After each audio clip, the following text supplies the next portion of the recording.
The massive crystal doors of the Galactic University lecture hall slid open with a soft hum. 6 alien students shuffled inside, their different forms creating an odd parade across the polished floor. Professor Velthar stood at the front, his crystalline body catching the artificial sunlight and throwing rainbow patterns across the walls. Taemin's bioluminescent skin flickered nervously as he found a seat. His people, the Zephyrians, were known for being careful and thoughtful. Right now, those glowing patches on his arms were pulsing faster than usual. Something big was coming. Sora's tentacles curled and uncurled as she moved to the front row. As an oceanic from Proxima Centauri b, she was used to leading groups of students. Her species had natural leadership abilities, which is why she often found herself organizing study groups and managing team projects. Wu Jin floated near the ceiling, his gaseous form shifting between blue and purple. Titans like him didn't need chairs, which was convenient since the university furniture wasn't built for beings made of living gas. He specialized in studying atmospheres and weather patterns. Hai Jin settled into a specially designed crystal seat, her diamond-hard body reflecting light in all directions. She came from the same world as their professor, and focused on geology and planetary structure. Her kind could live for thousands of years, so she had patience that amazed other species. Du-hyun took a moment to decide what shape to be today. The metamorph finally settled on a form similar to their professor, thinking it might earn some extra points. As their group's cultural specialist, Do-hyun spent most of their time studying how different species lived and worked together. Nari sat in the back corner, trying to block out the nervous thoughts of her classmates. Being telepathic had its advantages in psychology class, but it could be overwhelming when everyone was anxious. The Scion pulled her mental shields tighter and focused on the professor. Professor Velthar's voice resonated through the crystal formations on his chest, creating a sound like wind chimes in a gentle breeze. Students, today you receive your final assignment. This project will determine whether you graduate or repeat the year. The room fell silent. Even Wu Jin stopped his nervous color shifting. You will conduct a field study on the planet designated as Sol 3. The locals call it Earth. Taemin's skin went completely dark. Sora's tentacles went rigid. Haijin's crystal body made a sharp ringing sound as she shivered. Du-hyun accidentally shifted into a puddle of liquid before quickly reforming. Wu Jin turned a sickly green color. Nari felt waves of terror from her classmates and had to grip her chair to stay upright. Earth, the most famous death world in the galaxy. Professor Velthar continued as if he hadn't just announced their doom. Earth is home to a species called humans. They are classified as a primitive civilization, yet somehow they survive on one of the most hostile planets ever discovered. The professor activated a holographic display. Images of Earth appeared, showing blue oceans, green land masses, and white clouds. To most species in the galaxy, these colors were warning signs. Blue meant dangerous liquid that could dissolve protective barriers. Green indicated aggressive plant life that produced toxic gases. White clouds suggested unstable weather patterns. Your mission is to observe human behavior, understand their survival methods, and determine how this species has avoided extinction. You will spend 1 full semester studying them. Sora raised a tentacle. Her voice was shaky. Professor, with respect, isn't Earth where the air is poisonous? The stories say humans breathe pure oxygen. Not pure, but close enough to be lethal to most species, the professor confirmed. Earth's atmosphere is approximately 21% oxygen. For comparison, most worlds consider anything above 5% to be a fire hazard. Taemin's skin flickered weakly. What about the temperature variations? I heard they can change by 40 degrees in a single day. That is correct. Earth experiences what humans call weather. Temperatures can shift dramatically without warning. The planet also rotates every 24 hours, creating periods of complete darkness that last for hours at a time. Du-hyun reformed into a more solid shape, trying to look brave. And the native life forms? Fascinating and terrifying, Professor Velthar replied. Earth has creatures that hunt other living beings for food. Not for defense or territory, but purely for sustenance. They call this predation. Some animals can kill prey much larger than themselves using toxins, sharp teeth, or powerful muscles. Nari couldn't help but probe the professor's mind. What she found there made her gasp. Images of massive creatures with enormous teeth, tiny organisms that could kill with a single bite, plants that captured and digested animals. And somehow humans lived among all of this. Why haven't humans left their planet?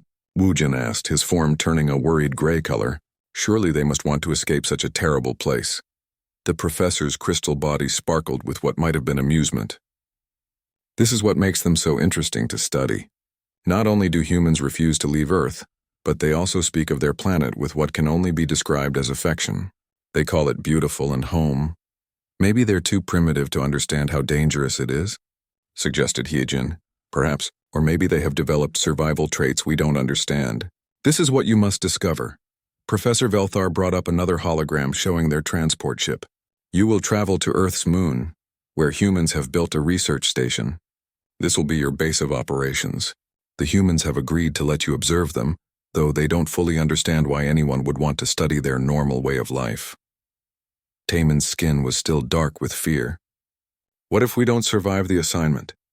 You will be provided with the best environmental suits available. The university has spent considerable resources ensuring your safety. However, I will not lie to you. 3 previous research teams have attempted to study Earth. 2 returned early due to equipment failures. The 3rd team requested permanent transfer to easier assignments on active volcanoes. Sora's tentacles writhed nervously. When do we leave? Tomorrow. Use tonight to prepare your minds for what you will see. Earth will challenge everything you think you know about life, survival, and what it means to adapt to your environment. The students sat in stunned silence. They had worked hard to get into the university's advanced xenobiology program. Now their final test was to study the galaxy's most notorious Deathworld and the impossible species that called it home. As they filed out of the lecture hall, Nari caught fragments of her classmates' thoughts. Terror, curiosity, and determination mixed together in equal parts. They were scared, but they were also scientists. This was the opportunity of a lifetime, assuming they survived it. Do-hyun shifted nervously from one form to another. At least we'll have each other.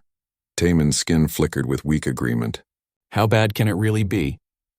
The alien students stared through the transport ship's viewing window as Earth's moon grew larger before them. The gray, crater-covered surface looked dead and lifeless. This was supposed to be the safe place where they would base their research. Look at that, whispered Wu Jin, his gaseous form pressing against the window. How can anything survive on such a barren rock? Taemin's skin pulsed with nervous light. The moon doesn't even have an atmosphere. If humans built a base here, they must be more desperate to escape their planet than Professor Velthar thought. As their ship moved closer, they began to see structures on the moon's surface. What started as tiny dots grew into massive domes, towers, and connecting tubes. The human base was enormous, easily 10 times larger than anything in their textbooks. Sora's tentacles curled in surprise. This isn't a desperate survival outpost. This looks like a thriving colony. The ship docked with a soft bump. Through the airlock window, they could see humans moving around in the docking bay.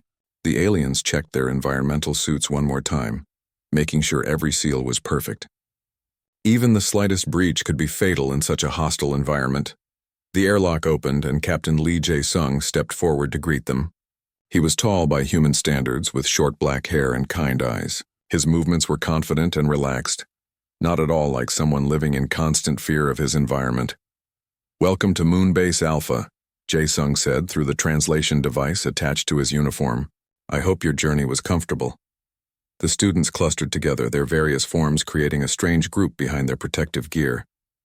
Nari tried to read the human's mind and was shocked by what she found. No fear, no desperation, just genuine curiosity and friendliness. "Thank you for hosting us," Sora managed to say, her voice muffled by her suit's speaker system. "We are honored to observe your survival methods." Jae-sung looked puzzled for a moment. "Survival methods?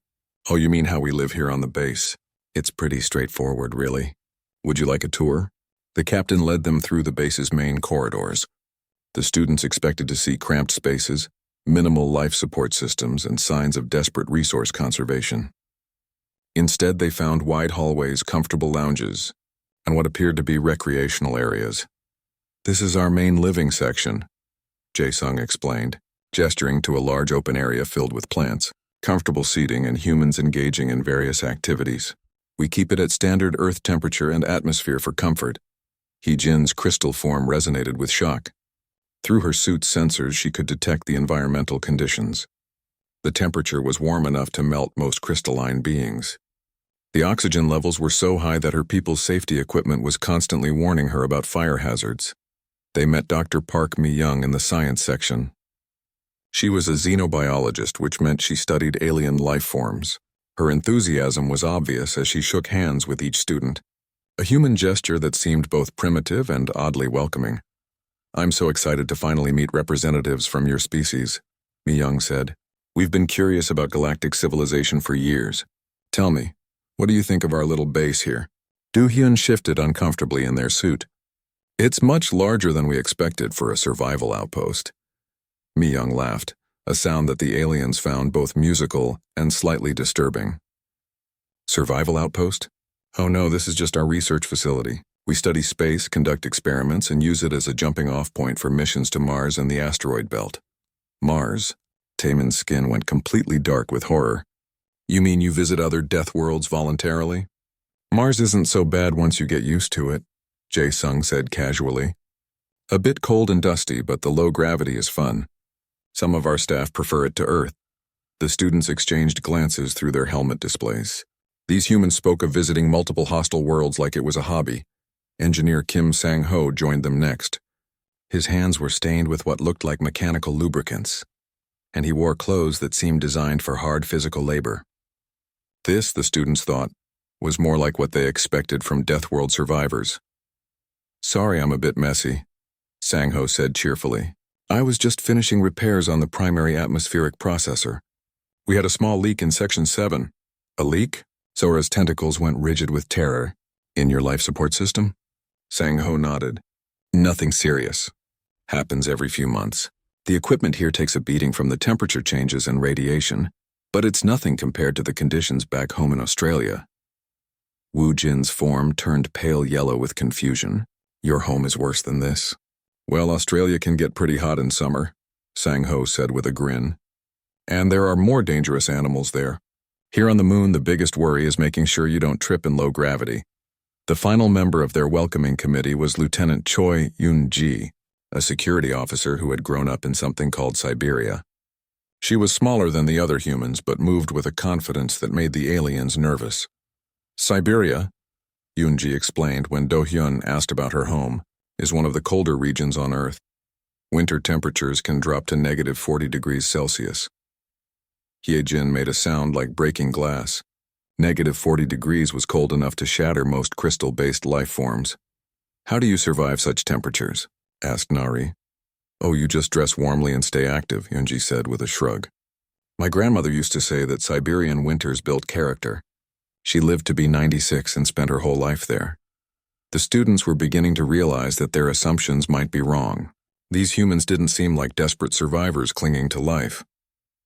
They seemed comfortable, happy even. During their first formal interview session, the aliens sat across from their human hosts in a conference room.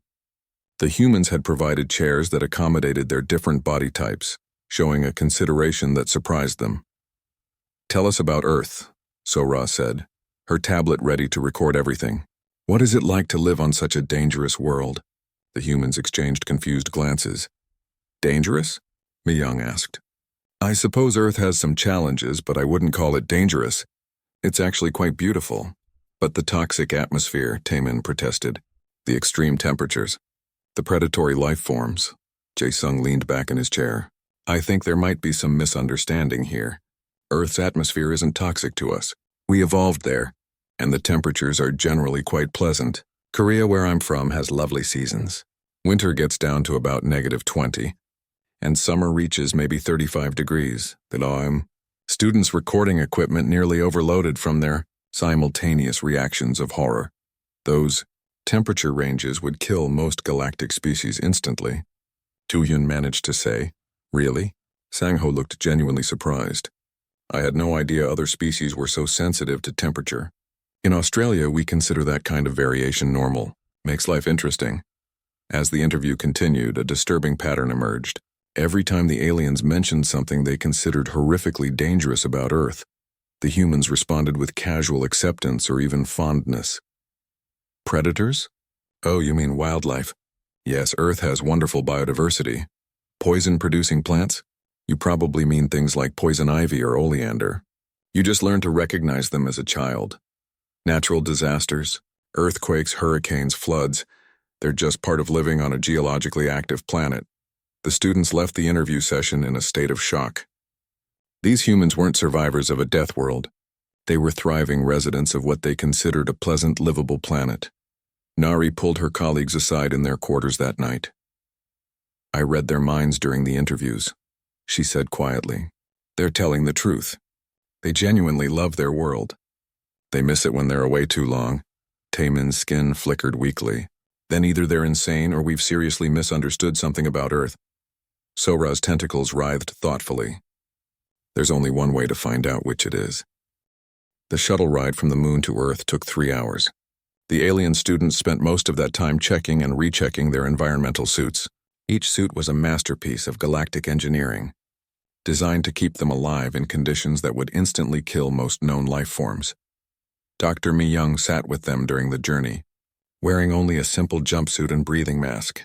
She seemed more concerned about their comfort than her own safety. Are you sure you don't want heavier protection? Sora asked, her tentacles curled with worry. We're about to enter one of the most hostile environments in the galaxy. Mi-young smiled. Seoul is actually quite mild this time of year. Spring weather, you know. Pleasant temperatures, low humidity. Perfect for sightseeing. Through the shuttle's viewing ports, Earth grew larger and more terrifying. The planet's surface was a patchwork of blues, greens, and browns. To the galactic students, these colors represented liquid death, toxic plant life, and unstable geological formations. Look at all that water, whispered Wu Jin, his gaseous form turning a nervous purple. It covers most of the surface. How do humans avoid falling into it? Actually, we quite enjoy the water, Mi-young said. Swimming is a popular recreational activity. Many humans live right next to oceans or lakes. Taemin's bioluminescent patches flickered in distress. They live next to massive bodies of deadly liquid. For fun, the shuttle landed at what the humans called Incheon Airport. As the doors opened, the students got their first direct exposure to Earth's atmosphere through their suit sensors. The readings were worse than their worst fears. Oxygen levels, 21%. High fire hazard. Nitrogen levels, 78%. Potential toxicity. Temperature, 18 degrees C. Within lethal range for most species. Humidity, 45%. Corrosion risk to equipment. Atmospheric pressure, 1.01 atmospheres, crushing force. The environmental readings are off the charts, Hee-jin said, her crystal form resonating with alarm. How is anything alive here? Mi-young breathed deeply and sighed with contentment. Spring air. There's nothing quite like it. Can you smell the cherry blossoms? The students couldn't smell anything through their suits, but their atmospheric analyzers were detecting thousands of chemical compounds released by Earth's plant life. Most of these compounds were classified as potentially toxic by galactic standards. Their first stop was downtown Seoul. The students expected to see small, heavily fortified survival bunkers where humans hid from their planet's dangers. Instead, they found a massive city with buildings reaching toward the sky like crystal spears. These structures are enormous, Do-hyun said, shifting into a more compact form to feel safer. How do they not collapse? Collapse? Mi-young looked puzzled. Korean engineering is quite good. These buildings are designed to withstand earthquakes, typhoons, heavy snow loads, and high winds. They're actually quite stable. Earthquakes? Sora's tentacles went rigid. The ground moves? Oh yes, Korea sits on several tectonic plates. We get small earthquakes fairly regularly. Nothing to worry about, though. Modern buildings are designed to flex with the movement. The students watched in horror as thousands of humans moved through the streets, completely unprotected from their environment. Children ran and played in open areas. Adults sat outdoors at small tables, consuming liquids and solids of unknown composition. Are those humans eating? Nari asked, probing the mind of a nearby person. What she found made her gasp. The human was enjoying something called spicy ramen, which contained chemicals that would burn through most alien digestive systems. Yes, that's a popular restaurant district, Mi-young explained. Korean food is known for its bold flavors. We use a lot of garlic, ginger, chili peppers, and fermented vegetables. Fermented? Wu Jin turned a sickly green color. You eat rotting food? Kimchi isn't rotting, it's cultured. The fermentation process creates beneficial bacteria and adds complex flavors. It's actually very healthy. The students documented everything, but their findings made no sense. These weren't desperate survivors. The humans moved with confidence and ease. They laughed, talked, and seemed to enjoy being in their environment. Their next destination was a place called Namsan Tower, located on a mountain in the middle of the city. The humans had built a tall structure at the very top of this geological instability. "Why build on a mountain?" asked Taemin, his skin flickering with confusion. "Mountains are unstable. They can collapse or explode without warning." "Namsan isn't a volcano," Myung said with a laugh. "It's just a hill, really. Only 262 meters high. The tower gives you a wonderful view of the city." As they rode the elevator to the top, Hyejin's sensors detected the building swaying slightly in the wind. "The structure is moving," she reported in alarm. "Just normal flex," their human guide assured them. "All tall buildings move a little in the wind. It's actually a sign of good engineering. Buildings that don't flex would break." From the top of the tower, the students could see the full scope of human civilization. The city stretched to the horizon in all directions. Millions of humans living and working in the open air of their hostile planet. "How many humans live here?" asked Do-hyun. "Seoul has about 10 million people in the metropolitan area," Mi-young replied casually. "It's one of the larger cities, but not the biggest. Tokyo has nearly 40 million in its urban area." The students fell silent. 40 million intelligent beings living voluntarily on a death world. Their professors had taught them that such numbers were impossible outside of carefully controlled artificial environments. Their tour continued with a visit to the Han River, where humans engaged in an activity called recreation. People were riding bicycles, walking, sitting on blankets, and even floating on the water in small boats. "They're touching the water directly," Sora observed with horror. "Don't they know it could dissolve their protective barriers?" "Water is mostly harmless to humans," Mi-young explained. "We're about 60% water ourselves. Many people swim in rivers, lakes, and oceans. It's refreshing, especially on hot days." As evening approached, they witnessed something that shattered their remaining assumptions. The sky darkened as Earth rotated away from its sun, plunging the city into what should have been a terrifying period of cold and darkness. Instead of retreating to underground bunkers, the humans became more active. Lights came on throughout the city, creating a beautiful display that the students had to admit was visually appealing. Restaurants filled with people. Streets buzzed with activity. "Don't humans fear the dark?" asked Nari. "Most species find nighttime extremely dangerous." "Night in Seoul is actually quite safe," Mi-young said. "Good lighting, regular police patrols, busy streets. Many people prefer the city at night. It's cooler and less crowded during the day." The students spent the night in a human hotel, their first time sleeping on the surface of a death world. Despite their fears, nothing attacked them. No natural disasters occurred. The building didn't collapse. The air didn't become toxic. In the morning, they woke to find humans going about their daily routines as if living on Earth was the most natural thing in the galaxy. Captain Jae-sung met them for breakfast, eating something called bulgogi, thin slices of meat that had been cooked over open flame. "How do you find Seoul so far?" he asked. "It's not what we expected," Taemin admitted, his skin pulsing with confused colors. "We thought we would see desperate survivors hiding from constant danger." Jae-sung looked thoughtful. "I suppose Seoul is pretty tame compared to some places on Earth. If you really want to see how humans adapt to challenging environments, we should show you some of our more interesting regions." "More challenging than this?" squeaked Woo Jin.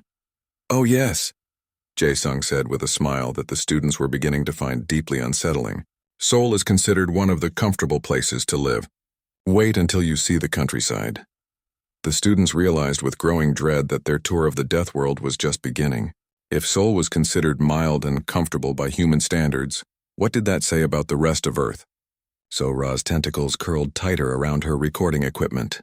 They were starting to understand that their mission might be more dangerous than they had imagined. Not because Earth would kill them, but because everything they thought they knew about survival and adaptation was about to be turned upside down. Engineer Kim Sang-ho met the students at their hotel the next morning, wearing clothes that looked designed for heavy work.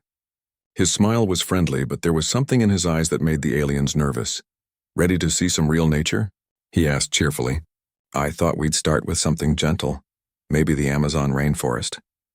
The students' environmental suits nearly triggered emergency protocols at the mention of the Amazon. Their databases classified it as a Class X hazard zone, unsurvivable by most galactic species. The Amazon? Sora's tentacles trembled. Isn't that where the killer plants live? Killer plants? Sang-Ho laughed. Well, there are some thorns to watch out for and a few poisonous species, but mostly it's just trees and wildlife. Very peaceful, actually. The flight to Brazil took 12 hours. During the journey, the students reviewed their data on what humans called rainforests. The statistics were terrifying. 400 inches of rainfall annually, 100% humidity, temperatures that never varied more than a few degrees, and biodiversity levels that suggested planetary instability. Dr. Yoon Sung-woo met them at the research station in Manaus. He was a human biologist who had spent 15 years studying the Amazon ecosystem. His skin was darkened by exposure to Earth's sun, and he moved through the humid air as if it was perfectly comfortable. "Welcome to the Amazon," Seung-woo said, gesturing toward the wall of green vegetation that surrounded the research station. Most beautiful place on Earth, in my opinion. Nothing quite like it anywhere else in the galaxy. The students stared at what their instruments classified as an impenetrable barrier of hostile plant life.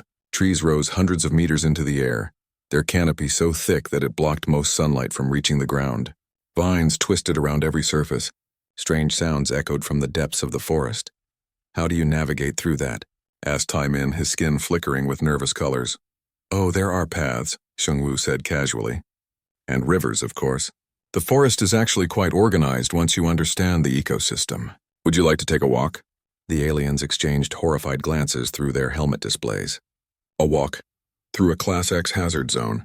For recreational purposes, they followed Seung-woo along what he called a nature trail, though the students couldn't see how anyone could find their way through such chaos. The human moved confidently through the humid air, pointing out various species of plants and animals. "That's a toucan," he said, indicating a brightly colored bird with an enormous beak. "Beautiful, aren't they? And over there you can see a sloth hanging from that cecropia tree." Hyojin's sensors detected that the sloth was covered in what appeared to be symbiotic plant life. "That creature has vegetation growing on it," she reported in alarm. "Just algae and moss," Seung-woo said. "Helps with camouflage. Sloths move so slowly that plants can actually grow on their fur. It's a fascinating adaptation." The students documented everything, but each new discovery challenged their understanding of survival. The forest was full of creatures that should have been impossible. Birds that could crack nuts with their beaks. Insects that could carry objects many times their own weight. Plants that could digest animals. "Are those trees eating meat?" Do-hyun asked, pointing at what looked like a pitcher-shaped plant. "Pitcher plants, yes. They catch insects and dissolve them for nutrients. Very clever adaptation to the low-nitrogen soil. We have similar species all over the world." Woojin turned pale yellow with shock. "Plants that eat animals exist everywhere on Earth?" "Oh, not everywhere. But carnivorous plants are fairly common. Venus flytraps, sundews, pitcher plants, bladderworts. There are hundreds of species. Some can catch small frogs and lizards." The trail led them to a river, where Seung-woo pointed out more impossible creatures. Fish that could generate electricity. Reptiles that could remain submerged for hours. Pink dolphins that seemed to appear and disappear at will. The river looked safe enough, Nari observed, trying to probe the minds of the aquatic creatures. What she found made her recoil in horror. The water was full of predators, some large enough to consume humans whole. "Safe?" Seung-woo looked puzzled. "Well, you wouldn't want to swim here without knowing what to watch for. Caimans, electric eels, piranhas, anacondas, they all live in these waters. But local people have been fishing and traveling these rivers for thousands of years. You just need to understand the ecosystem." "Thousands of years?" squeaked Taemin. "Humans have been living in this environment for thousands of years. Indigenous peoples have called the Amazon home for at least 10,000 years, Seung-woo confirmed. They know every plant, every animal, every safe path through the forest. Their knowledge of the ecosystem is incredibly sophisticated." The next stop on their gentle nature tour was the Sahara Desert in Africa. If the Amazon had been overwhelming, the Sahara was simply incomprehensible. Kang Hanyul, their desert guide, met them wearing loose white clothing and a cheerful expression. The temperature readings from their suits showed surface conditions that would instantly vaporize most alien life forms. "Beautiful day," Hanyul commented, looking up at the blazing sun. "Not too hot yet, only about 45 degrees Celsius. Perfect weather for a desert walk." 45 degrees. Wu Jin's gaseous form turned almost transparent with shock. That's hot enough to cook most proteins. Humans have adapted to desert climates quite well, Hanul explained. We sweat to cool ourselves, wear appropriate clothing, and time our activities to avoid the worst heat. People have been crossing the Sahara for thousands of years. The students watched in amazement as Hanul led them across sand dunes that shifted constantly in the wind. The human moved easily across terrain that their suit computers classified as unstable surface, extreme hazard. The Sahara isn't empty, Hanul continued, pointing to what looked like barren wasteland. There are plants and animals adapted to desert life. Fennec foxes, addax antelope, desert hedgehogs, and of course the Tuareg and other nomadic peoples who consider this home. People choose to live here? Asked Sora, her tentacles completely motionless with shock. The desert has its own beauty, Hanul said. Clean air, clear skies, incredible sunsets, and it's peaceful. Some people prefer the solitude. Their final destination was the most impossible of all, Mount Everest Base Camp in Nepal. The students had read about human attempts to climb Earth's highest peak, but they had assumed these were desperate missions to reach safer elevations. Lim Ju-won, their mountain guide, met them wearing thick clothing and carrying equipment that looked designed for extreme survival situations. His face was weathered from years of exposure to conditions that would kill most galactic species in minutes. Welcome to base camp, Ju-won said, breathing easily in air so thin that the students' suits were working overtime to maintain pressure. 17,000 feet above sea level. Great place to acclimatize before heading higher. Higher? Croaked Do-hyun. You go higher than this? The summit is at 29,032 feet, Ju-won explained proudly. It takes most people 6 to 8 weeks to climb safely. We get hundreds of climbers every season. Hundreds? Heejin's crystal form was ringing like a bell in distress. Hundreds of humans voluntarily expose themselves to conditions this extreme? Oh yes, climbing Everest is a dream for many people. The challenge, the achievement, the incredible views. There's nothing quite like standing on top of the world. The students spent the night at base camp, surrounded by humans who spoke of climbing the mountain as if it was a hobby, rather than a suicidal mission. They met climbers from dozens of different countries, all eager to test themselves against Earth's most extreme environment. In the morning, their final stop was the Arctic Research Station, where Dr. Shin Young-mi studied climate patterns. The cold was so intense that the students' suits struggled to maintain safe internal temperatures. Lovely morning, Young-mi said, breathing easily in air cold enough to freeze most alien species solid. Temperatures up to -30 today, almost balmy for this time of year. She showed them around the research station, where humans conducted experiments in conditions that the students could barely comprehend. The scientists seemed genuinely happy to be there, studying ice formations and weather patterns with enthusiasm. Don't you want to escape to somewhere warmer? Asked Nari. I love the Arctic, Young-mi replied. The silence, the beauty of the ice, the northern lights. My family has lived in cold climates for generations. My great-grandmother came from Siberia, where winters can reach -60 degrees. -60? Taemin's skin went completely dark. How is that possible? Humans are remarkably adaptable, Young-mi said with a smile. Give us the right clothing and shelter and we can live almost anywhere. As they flew back toward Seoul, the students tried to process what they had seen. Every environment they had visited was classified as uninhabitable by galactic standards. Yet not only did humans survive in these places, they seemed to thrive. I need to revise my notes, Sora said quietly, her tentacles moving over her recording equipment. Everything we've observed contradicts our basic understanding of survival biology. They're not just surviving, Wu Jin added, his form shifting through confused colors. They're choosing to live in these places. Some of them seem to prefer the dangerous environments to the safer ones. What kind of species finds the most hostile? Enva Sang-ho had saved the best for last, though the alien students were beginning to fear what his definition of best might mean. As their shuttle descended toward the Australian continent, he pointed out various landmarks with obvious pride. That's the Great Barrier Reef down there, he said, indicating a pattern of blues and greens in the ocean. Largest coral reef system in the world, and over there, you can see the outback beginning. The students stared down at what their instruments classified as one of Earth's most hostile environments. Vast stretches of red and brown terrain stretched to the horizon, broken only by the occasional mountain range or river system. The outback, Hyejin said, her crystal form resonating with worry. Our databases classify it as uninhabitable wasteland. Wasteland? Sangho looked genuinely offended. The outback is beautiful, some of the most spectacular country on Earth. I grew up out there. The shuttle landed at what Sangho called Alice Springs, though the students saw no springs and very little that looked like civilization. The temperature outside was 42 degrees Celsius, with humidity so low that their suits' moisture systems struggled to function. A ground vehicle waited for them, a battered truck that looked like it had survived multiple disasters. Sang-ho loaded their equipment with the easy confidence of someone completely at home in conditions that would challenge military survival gear. My place is about 200 kilometers from here, he said, starting the engine. Bit of a drive, but you'll get to see the real Australia. The journey was a revelation of impossibility. As they drove deeper into the outback, the students witnessed an ecosystem that shouldn't have been able to support any life at all. Yet everywhere they looked, they saw evidence of thriving creatures. Those are kangaroos. Sang-ho pointed to a group of large animals hopping across the landscape. And over there you can see some emus. Big birds, flightless, but they can run 60 kilometers per hour.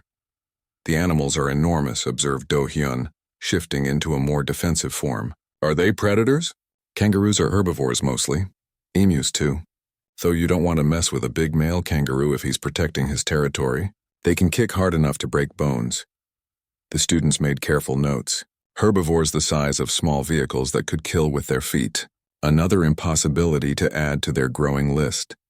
As they drove, the temperature rose even higher. By midday, their instruments showed surface temperatures of 48 degrees Celsius. Sang-ho seemed completely unaffected, even opening his window to let in what he called a nice breeze. How can you tolerate this heat? Asked Wu Jin, his gaseous form shimmering with distress. This is nothing. Summer temperatures can get up to 50 degrees out here. You learn to adjust, work early in the morning, rest during the heat of the day, work again in the evening. Been the way of life out here for thousands of years. Thousands of years. Nari probed Sang-ho's mind and found memories going back generations. Families who had chosen to live in this environment. Children raised in conditions that would require emergency medical treatment for most galactic species. Aboriginal peoples have been living in the outback for over 60,000 years, Sang-ho explained. My family's only been here for 5 generations. Since the 1800s, we're practically newcomers. The truck crested a small hill, and suddenly they could see Sang-ho's homestead spread out in a valley below. It was larger than expected, several buildings, solar panels, satellite dishes, and what looked like recreational areas. Home sweet home, Sang-ho said with obvious affection. As they pulled into the compound, the students saw something that made them question their understanding of human behavior. Children were playing in the yard, running around in the blazing heat wearing minimal clothing. They looked happy and healthy. Are those juvenile humans safe in these conditions? Asked Sora, her tentacles curled with concern. Safe as houses, Sang-ho replied. Born and raised here. They know how to handle the heat, which animals to avoid, how to find water. Outback kids are tough. A woman emerged from the main building, moving easily despite the crushing heat. She was elderly by human standards, her skin weathered by decades of exposure to conditions that would sterilize most alien life forms. This is my grandmother. An Sunja, Sang-ho said with obvious love and respect. 93 years old and still the toughest person I know. Sunja approached their vehicle with the steady gait of someone completely comfortable in her environment. She wore simple clothing and a wide hat, but otherwise seemed unconcerned by temperatures that were reading as lethal exposure on the students' instruments. Welcome to our little piece of paradise, Sunja said, her voice warm and welcoming. I've made some tea. You must be thirsty after that long drive. The students followed her inside, their environmental suits whirring constantly to maintain safe internal conditions. The house was simple but comfortable, with thick walls and ceiling fans that moved the superheated air around. Sunja served them tea in ceramic cups. Though the students couldn't consume anything through their suits, she settled into a comfortable chair and began to tell them about her life. I came here as a young bride in 1952, she said. This was rougher country then. No air conditioning, no sealed roads, no satellite internet. We made do with less, but we were happy. Weren't you afraid? Asked Taemin, his skin flickering with confusion. This environment is so hostile. Soonja laughed, a sound full of genuine warmth. Afraid of what? The heat, the occasional snake? You learn to cope. My husband and I raised 6 children here. They all grew up strong and healthy. She showed them photo albums spanning decades of human life in the outback. Generations of families living, working, and thriving in conditions that the galactic community considered uninhabitable. See this picture?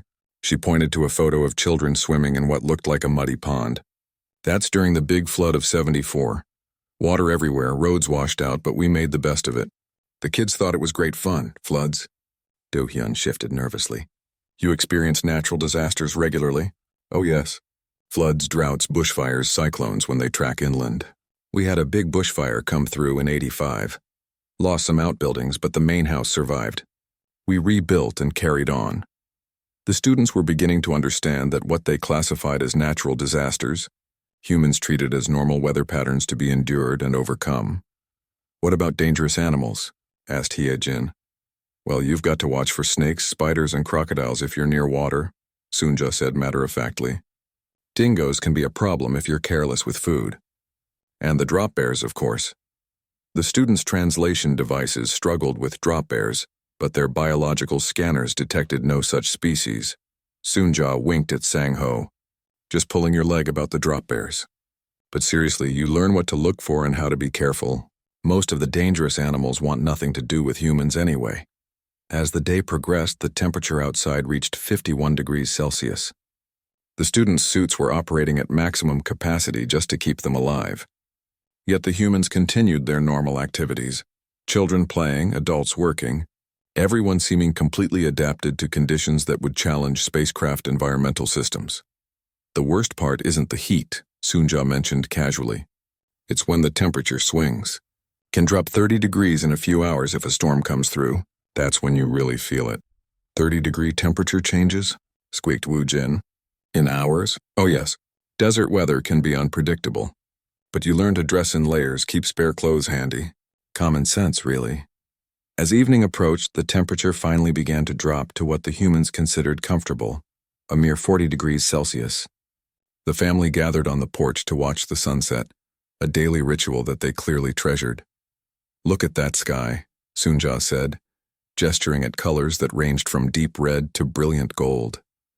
Nowhere else on Earth gets sunsets like the outback. We may not have much water or green grass, but we've got the most beautiful sky in the world. Nari probed the minds of the humans gathered around them. What she found was stunning in its simplicity. No fear. No sense of surviving against impossible odds. Just deep, genuine love for their harsh environment. The students spent the night in the homestead, their first time sleeping on Earth's surface outside of a major city. Despite their fears, they were not attacked by venomous creatures. No natural disasters occurred. The building did not catch fire from the extreme heat. In the morning, they found Soonja outside at dawn, tending a small garden of plants that somehow thrived in the desert conditions.